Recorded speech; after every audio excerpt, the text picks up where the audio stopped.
Okay, here I am, August 26th, 2020, standing in front of my front yard garden, my attempts anyway, at growing tomatoes and bell peppers and hot peppers here in Mountain Home, Arkansas. Let me give you a tour. By the way, I planted late.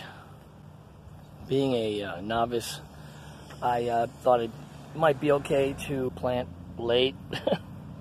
My mistake. Although I did try in February and March and April, and I was unsuccessful at germinating. So I bought a bunch of these planters, potters, and bins. Took some cherry tomatoes and cut them in half and just plant them, and sure enough, they grew. So anyway, here's a plant that I had several in there, and it seems like every time I pulled some out or transplanted, it stunted their growth again. All of these plants have gravel in the bottom, and I think that kind of messed up their growth pattern. So here's what you see is my attempts to growing, and these are all planted from seed. I don't know if you can see them very well with this thing. I like my trellis setup. It's my own design. Here and here. And listen here, I had a whole bunch of cherry tomatoes, but there should be a lot more. And I think the reason there isn't a lot more is because of the heat wave. Now, there was 1 week, about 5 days of it, that the nights were cool, and that's when the tomatoes came up. That's when they started just fruiting all over the place. But after that, it started getting hot again, and all that died, and they got red. It took like 2 weeks for them to finally ripen up. And I was able to get a few, every day. And it's nice to have your own fresh tomatoes. Anyway, looks like a hurricane down south. I think it's the Laurel one that's coming up that's going to be a killer. God help the people on the shoreline. Oh my goodness. But here it's going to help cool it off a little bit, at least in the evening. So here's the rest of the front yard garden. And we've got some peppers here. Here, let me show you the other pepper plant here. Now, these are bell peppers here.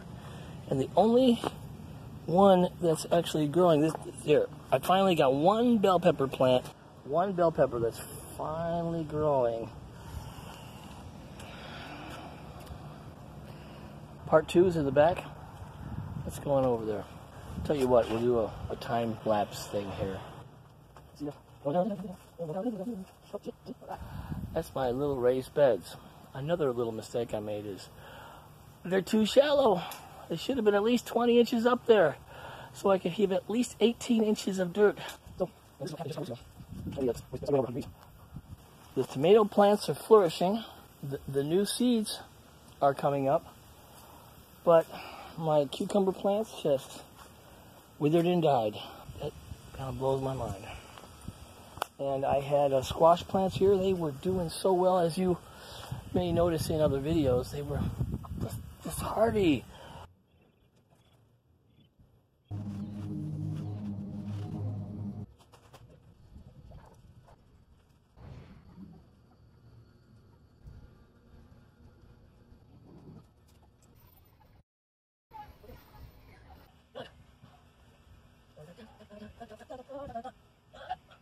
The squash is going real good. Those are the kind. My favorite. Oh, yes. Oh, man, I'm going to be happy when I can start having some summer squash that looks like that. I know, yeah, I got to get a whole bunch of them. And all of a sudden, bam, they just, in just a week, down the drain. And for some reason, nothing would grow in this area. I have no clue why. Anyway, that's the end of it. One last part. This video is probably too long now. Here's another attempt at my rail garden. And they didn't turn out too well, but it's still something, it's just a little bit of something. There's a few peppers that are beginning to grow. No peppers on this one. These were supposed to be, this is supposed to be endive. I love endive. You know, I make endive salad. Is this the right kind of endive? Well, I'm told that I'm planting in the wrong season.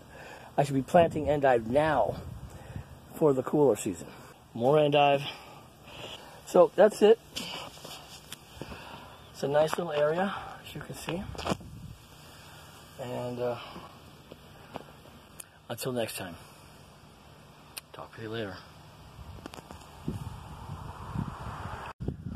Okay, I set up this camera so that you can see how when there's a storm brewing in, which there is right now, I can protect my plants and also protect them from the critters by bringing them in to the little covey area at the house. And we'll do time lapse as well.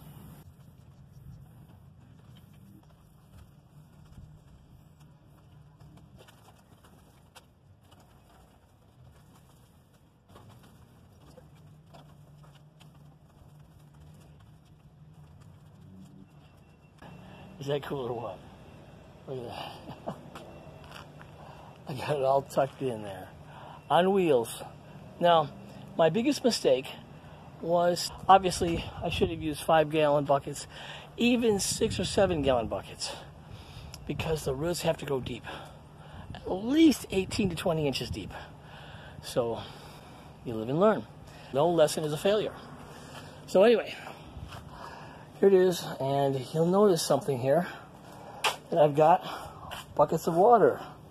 Why do I have water here? Well, it's because the water is chlorinated, and when you let it sit, the chlorination evaporates out. It takes about a day, but when I want to water my plants, I try to water them without chlorine. Okay, that's it for now. You got the whole rundown, and I'll talk to you later.